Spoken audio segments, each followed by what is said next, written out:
nagkaroon ng mga aces. And sending that one straight to the net. So we will start with an attack error from the Lady Generals. Hindi nila afford magbigay ng maraming errors para sa Perpetual.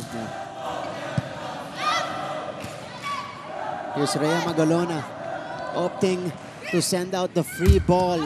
Aldea bumalik. Well, ganda ng communication naman ni Aldea doon sa kanyang center. Medyo mababa. Yun naman importante. Nabibigyan mo ng feedback. Ayan, mamaya ayusin na nila yan. Minsabi, hindi pa naglalaro para sa Perpetual. It's still Fifi Ariola. Good serve. Nice serve by Formento. Double.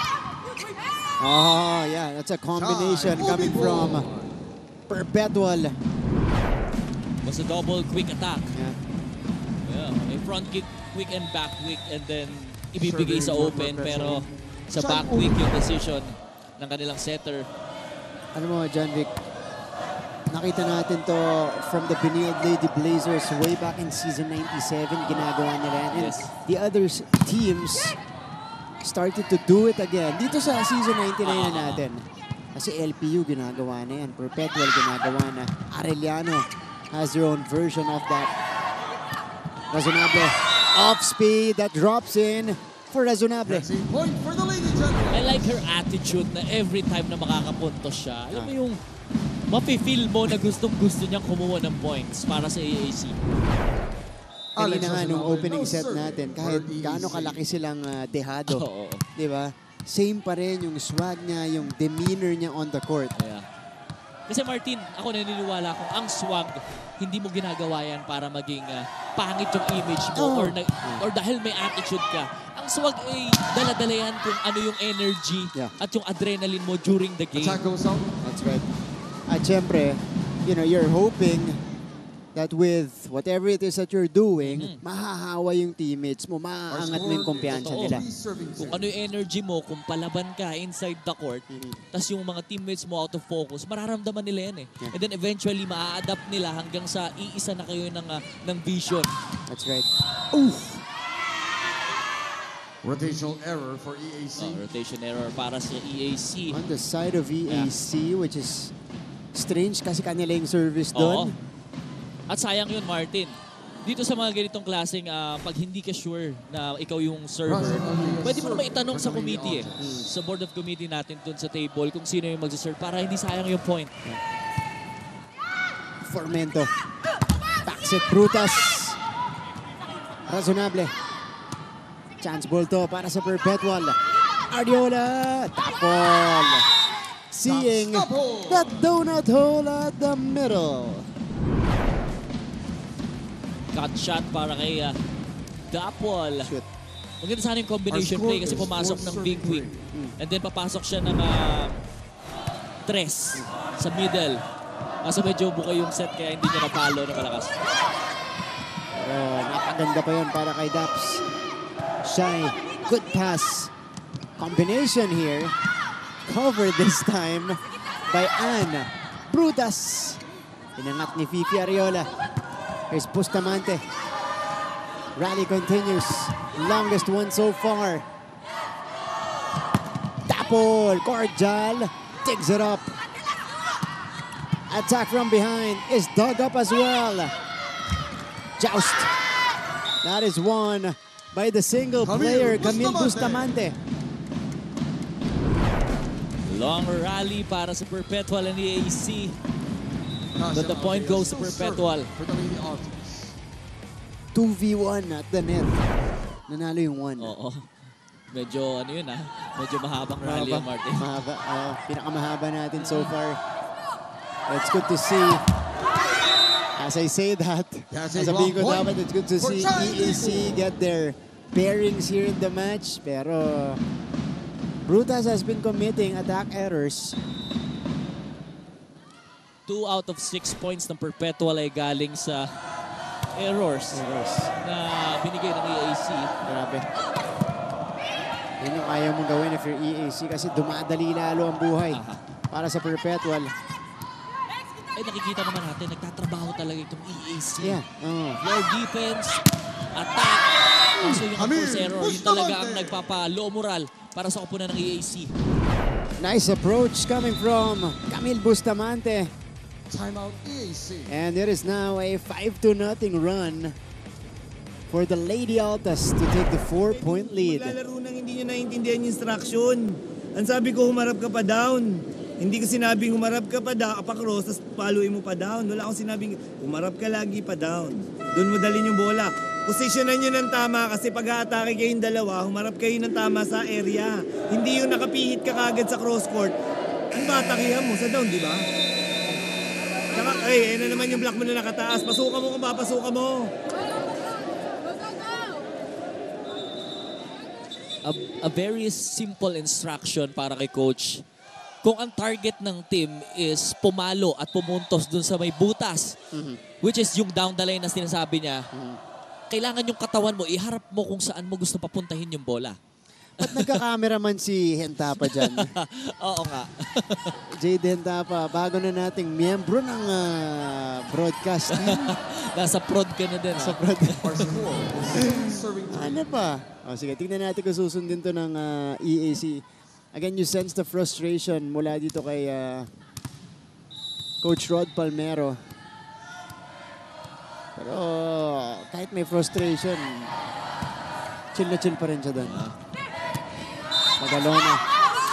Oh, that's an Touch error net. on Perpetual. Touch for Perpetual. So, mabibigyan ng libreng puntos ang EAC. Can they capitalize though? Totoo. Real Magalona. Alam mo, Martin, natutuwa ako sa mga coaches nowadays dahil mas mas composed na sila eh. Alam mo yun, less stress. Yeah. And kung ang coach mo ay maganda ang the way they think, mahahawa yung mga players eh. Kasi kung panay frustrations lahat ang lumalabas, yung paggalaw mo, makikita ng mga players and eventually ma-adapt nila yan eh. Masa-stress din sila eh. Damay-damay na. Yun yung sinasabi nila. Samantala ito si Sayago attacking from the middle. Na-stress ka ba kay Coach Arnold? Service goes out. Well, hindi. Mabait yun eh. Sobrang bait yung Arnold. Wala kang masasabi doon. First technical timeout. On the other side of the break, an update from Lizelle Nieves. Ideal. Tapos I also hosted a show called Upfront. It's a lifestyle show for athletes. And then went on to do different gigs, non-sports gigs as well on television. Currently on 24 Horas right now. Game Changer. We also feature athletes and different activities there. So, yun. And now, here with GMA Synergy with the NCAA and on Game On. Okay. Thank you. Get ready for more volleyball action dito lamang sa NCAA Season 99 Women's Volleyball Tournament. I am Lizelle Nieves reporting from the courtside. In order to unlock a player's potential, one must have an effective coach. Marian Andal Libero of the Lady Altas credited Coach Sandy Rieta sa kanyang improvement as an athlete, explaining na palagi silang binibigyan ng chances to have experiences, both good or bad, na pwede lang i-share at gamitin sa future games. At para naman sa outside hitter ng Lady Generals na si Alex Razonable, she mentioned that during their last game ay naramdaman niya talaga ang presence and guidance ni Coach Rod Palmero, giving her one-on-one instructions para makabawi sa laro. It is certain that both coaches are empowering their players, but let's see how they will replicate the trust and motivation given to them. Back to you, Martin and John Vic. Maraming salamat, Miss Lizelle Nieves, our courtside reporter for both schools. And, she talked about the emergence of Alex Razonable, especially with Krisha Reyes being out for EAC. Now her third game with that injury, undisclosed injury. So si Razonable talaga yung dine-develop dito ni Coach Rod, and you see it during the timeout. So talagang ina-isolate siya ni Coach Rod. Binibigyan siya ng specific instructions. Eto, mabilis na bawi muna sa Perpetual. That's a nice hit. Coming from Enrico. Kakapasok lang ni Enrico dito. Sa second set natin, Martin, no? Kakapasok lang niya. hindi nauubusan talaga ng matatangkad na players ang Lady Altas. Ano? Omipon, again, targeting the right spot. At hindi rin sila nawawalan ng mga attackers, yung main gunners nila. Oh, grabe. Our score is 10 Kahit middle serving blockers 6. and wing attackers, nagko-contribute para sa Perpetual. Kasi tingnan mo yung mga gitna nila. Si Aldea is 5'9", as Formento touches the net. Si Bedanya, 5'10". Check ko si Enrico. Si Enrico, 6 flat. Oh. She tried to drop ball. Itong si Ann Formento. Cordial on your screens, the libero of VAC. Of speed. Not gonna work. Back attack for Ja Enrico. Wow, these are quality minutes provided by Enrico and some game experience, Totoo. John Vic.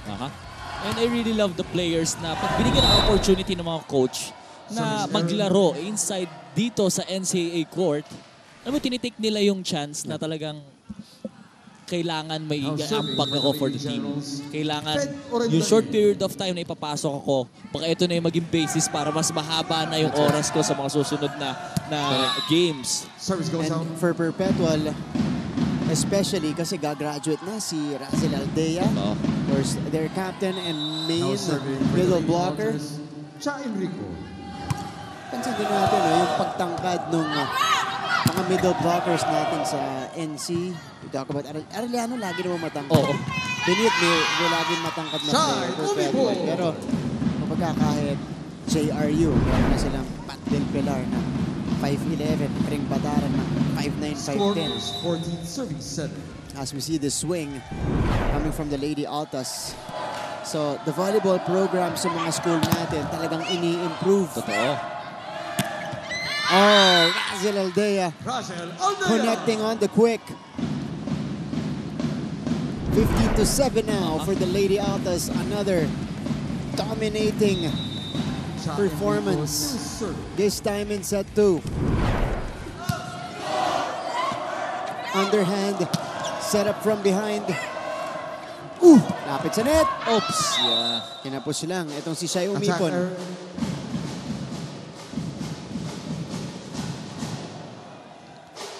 Ang daming miscommunication para sa kupunan ng EAC. Oo. Medyo nakakalituan sila kung sino kukuha ng bola, kung sino papalo. And again, malayo to sa EAC na nakita natin in the past 2 matches. Omipon. Razonable off the block. Again, That's a point for another Jen. point para kay Razonable with a swag. Abangan natin yung landing. Hey. Oy. Our score is 9 serving Partida, 3 player yung tinignan niya doon. Talaga walang takot. Itong si Razonable. Imagine kung lahat ng players ng EAC ganyan. Oo. I'm sure mag-iiba uli ang flow ng game. That's right. Brutus. Easy up. Razel pushes that one through. And 16-9 now. That's the Second lead technical timeout of the second Lady set. Altas. Our We'll be score back is after 16 these for the Lady Altas, few reminders. 9 for the Lady Generals. PBL. Tapos I also hosted a show called Upfront. It's a lifestyle show for athletes. And then went on to do different gigs, non-sports gigs as well on television. Currently on 24 Horas right now. Game Changer. We also feature athletes and different activities there. So, yun. And now, here with GMA Synergy with the NCAA and on game. Balik sa ating laban. Still in set number 2 sa laban ng Perpetual kontra EAC. The final countdown, her final match in the NCAA. Former team captain ng Lady Generals who is back to her original number 8. Kat Almazan had 19 points versus the Lady Chiefs. Diba? 17 from Spike at dalawang contribution sa iba pang part ng kung saan siya kumukuha ng puntos. And I think ang sad part lang for EAC is that hindi na ipopush kung ano yung goal nila. Dahil isang player lang ang bumubuhat for the team. That's right. And sa word na team, kailangan yung individual players maging iisa yung mindset para, alam mo yun, talagang mafe-feel mo na team kayo naglalaro inside the court. That's right. And you know that as we see some of the members of this Perpetual team, ayan, alam ko nakaka-residency o nasa team B nila yan For delay of game. or nasa juniors team. Pwede rin kasi minsan nanonood yung girls team nila.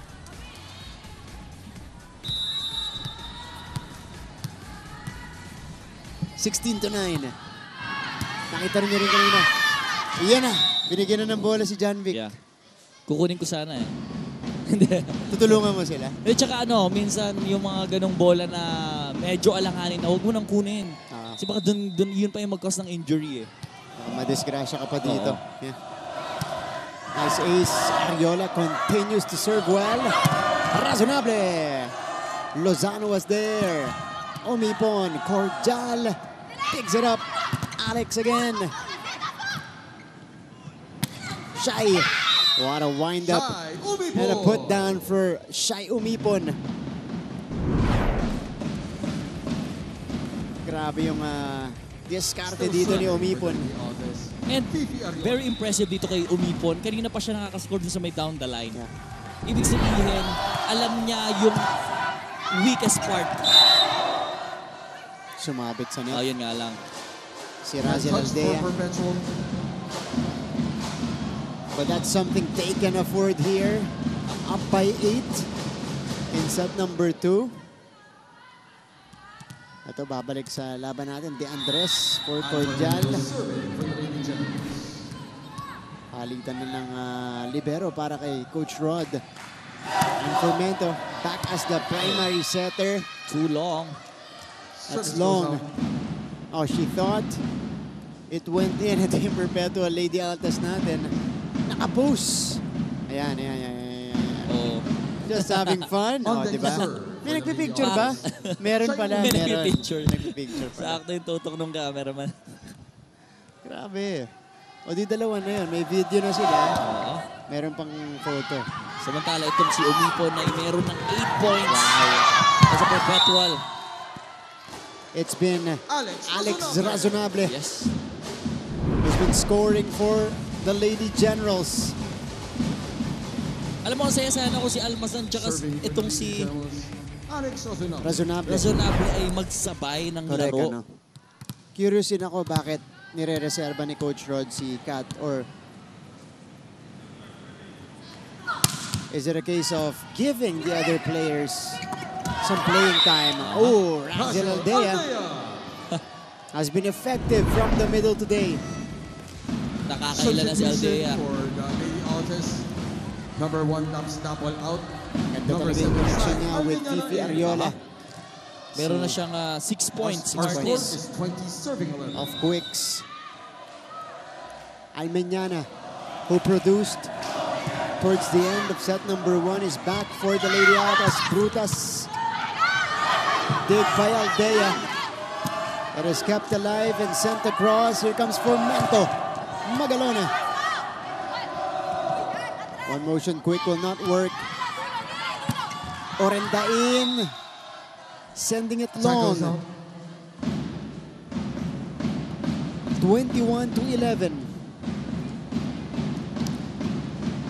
Sampu ang lamang ng Perpetual sa ating second set. At si Aldea ay meron na siyang 6 points. Lahat galing sa quick attack. Oo. Oh, Brutas. Even from behind, lumusot. Yeah. Brutas nakahanap ng butas. Yan. Diba? Sa mga kamay ng blockers. Galing mo dun ah. It's been a struggle for her so far, kaya talagang kinailangan niya yung puntos na yun, John Vic. 12, serving 21. Lozano, nice pass. This one is dug up. pero walang kumuha ng second ball. Ang ganda nung dig dun ni ano nilang center. Alam mo, yung dig niya, confident, Yeah. relax. Number 16, Minmin Sapi. Pero walang kumuha ng second ball. Yola out. Number 10, At Chris ganyan, Cordero. matibay talaga. Minmin Sapin Yeah. enters House the serve. match for the first time. Minmin Sapi. Usually the primary setter of Coach Santi Reyeta enters the match with Krisha Cordero, who is one of the graduating players. Ng Perpetual. Nice swing. Trisha Bruta. So Brutas is now starting to produce. Naha. Ganda nung swing niya doon, Martin. Ibabaw yung palo at hindi nakuha ni Umipon yung long spike galing kay Brutas. Down the line pa. Tinarget niya. Lozano. Sapin. Enrico is checked. What a save by Sapin though. De Andres. Pass to Formento. Here comes Brutas. Oh! Finding a spot. Etong si Trisha Brutas. Right timing para kay Brutas dito sa second set natin. Kailangan ng puntos itong EAC para makatiket sa Perpetual. Naglo-long ball na. Itong Oo. EAC, ano? Ganda pa ng serve. Oh, ang Minyana. It is alive and sent across. Sapin. Oh, combination play. Naabangan ni De Andres. Razonable, the off-speed. Kept alive by Enrico. Inangguluhan ni Bustamante. Oh, nice save. Itatawid ni Fernando. Oh! Ball goes out. Nang hinayang o Don Martin. Ang daming opportunity for EAC. Kinuha nila yung may hirap na bola. Substitution for the Lady Autos. Number 4. Sayang yan kasi sinipagan mo na. Number Totoo. 9, Fernando Cadoe. Well, it happens. Ganun talaga. Ocado. Sai Si Almayan. Bebang Ocado pumasok na para sa Perpetual.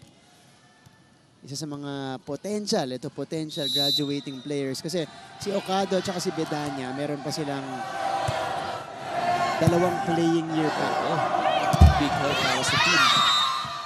Oh, Sayago Giant Sayago. with a hit. Pero it's gonna be up to them if they wanna play out their final 2 years in the NCAA.